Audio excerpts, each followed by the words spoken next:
প্রিয় দর্শক, আসসালামু আলাইকুম রহমতুল্লাহ। আজকে আরেকটি নতুন ভিডিও নিয়ে আপনাদের মাঝে হাজির হলাম। প্রিয় দর্শক, রাস্তার পাশে এখানে দেখতে পাচ্ছেন যে এই জায়গাটিতে আপনার রসুন লাগানো হয়েছে এবং আমার সামনে একটু দূরে ওখানে আপনার মূল কাটা পেঁয়াজ লাগানো হয়েছে। মূল কাটা পেঁয়াজ বলতে আসলে যে ছোট ছোট পেঁয়াজ লাগানো হয় সেটাকেই মূলত মূল কাটা পেঁয়াজ বলে।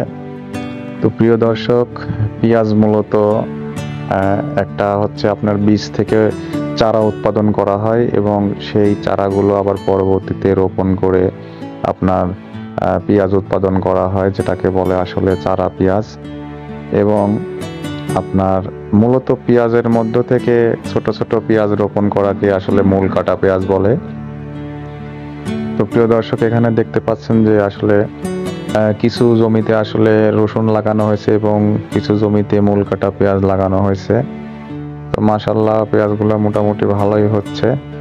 তো প্রিয় দর্শক, আপনারা অবগত আছেন যে বর্তমানে আপনাকে 1 কেজি পেঁয়াজ কিনতে গেলে 110 টাকা থেকে 130 টাকা আপনাকে গুনতে হবে। এবং এখনকার বাজারে আপনার আলুরও সর্বোচ্চ মূল্য, পুরাতন আলুগুলো বর্তমানে 80 টাকা কেজি এবং নতুন আলুগুলো বর্তমানে 100 টাকা কেজি। রাস্তার দুই পাশ দিয়ে যে সকল নারকেল গাছ এবং সুপারি গাছ রয়েছে, তো এগুলোর গোড়া আপনার আগাছা মুক্ত করে দিয়ে আপনার ইটের ছোট ছোট খোয়া, যেগুলোকে আমরা রাবিশ বলে থাকি, রাবিশগুলো কিন্তু নারকেল গাছ এবং আপনার সুপারি গাছের নিচ দিয়ে দিয়ে দেওয়া হয়েছে, যাতে গাছগুলো সুন্দরভাবে বাড়তে পারে। এবং রাস্তার পাশ দিয়ে, আপনারা বুঝতে পারছেন কিনা জানি না, রাস্তার পাশ দিয়ে কিছু দূর পর পর কিন্তু আপনার পেঁপের চারা রোপণ করা হয়েছে। প্রিয় দর্শক, আমাদের চ্যানেলটি সাবস্ক্রাইব করে রাখবেন এবং বেল বাটনে ক্লিক করে রাখবেন, যাতে করে আমি নতুন কোনো ভিডিও দিলেই সঙ্গে সঙ্গে আপনারা দেখতে পান। প্রিয় দর্শক বন্ধুরা, বিগত পর্বে আমি আপনাদেরকে দেখিয়েছিলাম যে গরুর যে নতুন শেডটি তৈরি করা হয়েছে তার পাশে কিছু কিছু জায়গা কিন্তু বাঁশ দিয়ে ঘিরে দেওয়া হয়েছিল এবং সেখানে ঘাসের বীজ বপন করা হয়েছিল। এবং ঘাসগুলো মানে ছোট ছোট ছিল, বলতে গেলে ঘাসের সাইজটা ছিল 4 থেকে 5 ইঞ্চি মতো। কিন্তু প্রিয় বন্ধুরা, দেখতে পাচ্ছেন এখন কিন্তু ঘাসগুলো অনেক বড় হয়ে গেছে। বলতে গেলে এক একটি ঘাসের আপনার উচ্চতা হয়েছে 2.5 থেকে 3 ফিট পর্যন্ত। প্রিয় দর্শক, আপনারা যে ঘাসের জায়গাটি দেখলেন, ঠিক এই ঘাসের জায়গার পাশেই কিন্তু বিভিন্ন ধরনের সবজি উৎপাদন করা হচ্ছে। প্রিয় দর্শক, এখানে ফুলকপি, বাঁধাকপি, মূলা, ডাঁটার শাক, লাল শাক, পালং শাক, বিভিন্ন ধরনের সবজি কিন্তু এখানে চাষ করা হচ্ছে। তো প্রিয় দর্শক, দেখতেই পাচ্ছেন আমার সামনে কিছু জায়গাতে আপনার পালং শাক উৎপাদন করা হচ্ছে। এই শাকগুলো কিন্তু অলরেডি খাওয়ার উপযোগী হয়ে গেছে। দেখতেই পাচ্ছেন কত সতেজ। প্রিয় দর্শক, একটা কথা আপনাদেরকে বলে রাখি, এখানে কিন্তু আপনার বলতে গেলে রাসায়নিক সারের ব্যবহার একেবারেই কম। অর্গানিকভাবে কিন্তু এ সকল সবজি চাষ করা হচ্ছে। তো এখানে দেখতে পাচ্ছেন যে পালং শাকের পাশে কিন্তু কিছু অংশে আপনার লাল শাক উৎপাদন করা হচ্ছে। লাল শাকগুলো মোটামুটি ভালো হয়েছে।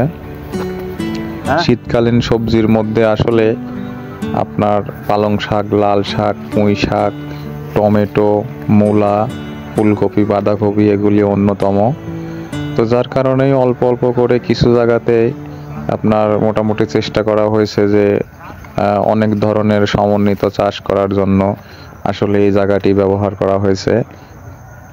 তো প্রিয় দর্শক, এই লাল শাকের পাশেই দেখতে পাচ্ছেন এখানে কিন্তু ডাঁটার শাকও আপনার উৎপাদন করা হচ্ছে। এবং তার ঠিক এই পাশে দেখতেই পাচ্ছেন যে এখানে পলিব্যাগের মধ্যে বিভিন্ন ধরনের আপনার চারা দেওয়া হয়েছে। এখানে বিশেষ করে আপনার পেঁপের বীজ দিয়ে আসলে চারা উৎপাদন করা হচ্ছে, যার কারণে এই পলিব্যাগগুলো ব্যবহার করা হয়েছে। তো এই চারাগুলো এখান থেকে বড় হলে পরে আপনার স্থানান্তর করে বিভিন্ন জায়গায় এই পেঁপের চারাগুলো রোপণ করা হবে।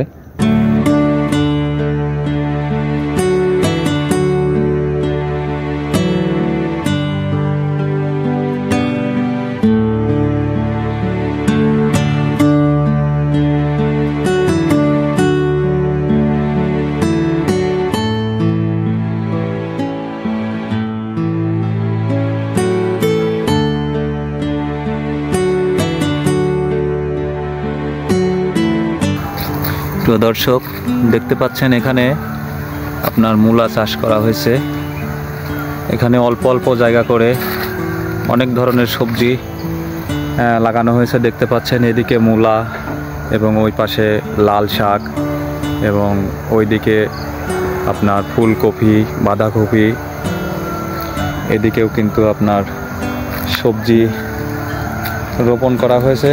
দেখতে পাচ্ছেন বপন করা হয়েছে এবং এইদিকে দেখতে পাচ্ছেন এখানে কিন্তু টমেটো গাছ লাগানো হয়েছে। দেখতে পাচ্ছেন প্রিয় দর্শক, অলরেডি কিন্তু টমেটোর ফুল চলে এসেছে এবং দেখতে পাচ্ছেন এখানে কিন্তু টমেটো গাছের ফুল চলে এসেছে।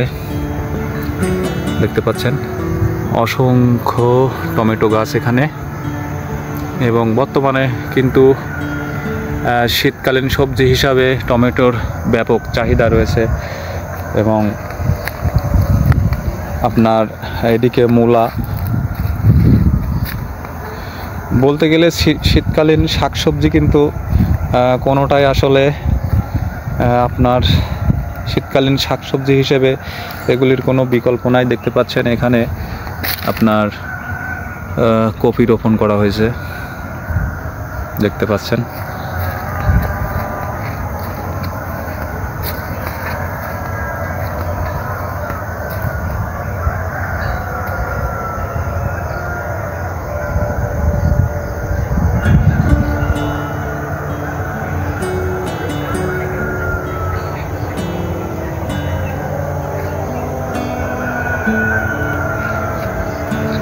প্রিয় দর্শক, এখানে আপনার অল্প অল্প করে অনেক জাতীয় সবজি রোপণ করা হয়েছে এবং এর পাশেই কিন্তু আপনারা দেখতে পাচ্ছেন সেই গরুর আপনার খামারটি, গরুর শেডটি এবং তার পাশেই আপনার ঘাস রোপণ করা হয়েছে। এর আগে আমি একটি ভিডিওতে আপনাদেরকে ঘাসগুলো দেখিয়েছিলাম, তখন কিন্তু এই ঘাসগুলো অনেক ছোট ছিল। এখন কিন্তু মোটামুটি এই ঘাসগুলো আপনার 3 ফিট 3.5 ফিট উচ্চতা সম্পন্ন। এই ঘাসগুলো কিন্তু অনেক পুষ্টিমান এবং গরু ছাগল উভয় কিন্তু খেতে এই ঘাসগুলো খুব পছন্দ করে। তো প্রিয় দর্শক, আপনারা নতুন নতুন ভিডিও পেতে অবশ্যই চ্যানেলটি সাবস্ক্রাইব করবেন। আমি প্রতিনিয়ত আপডেট দেওয়ার চেষ্টা করব। তো প্রিয় দর্শক, মূলত প্রজেক্টের কাজ চলমান, দেখতে পাচ্ছেন।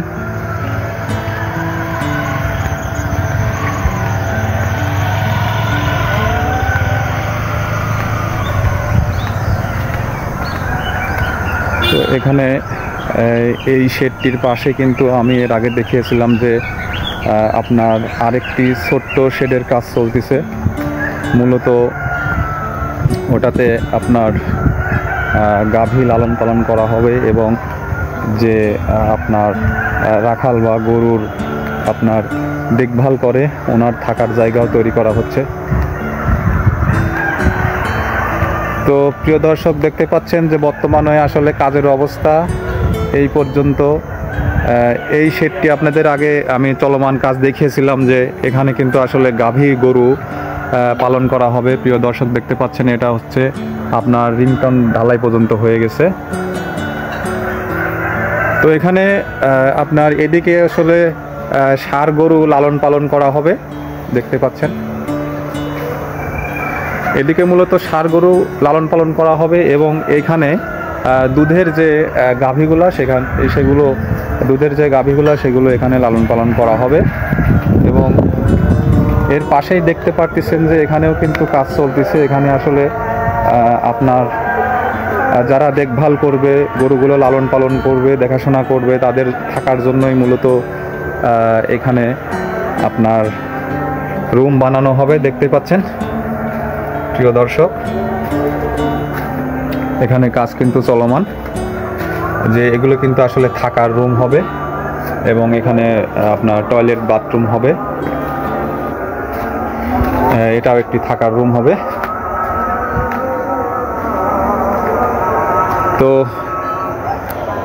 আজকে ভিডিওটি আর বড় করব না। তো প্রিয় দর্শক, সবাই ভালো থাকবেন। আজকের মতো এখানেই রাখছি। আসসালামু আলাইকুম রহমতুল্লাহ।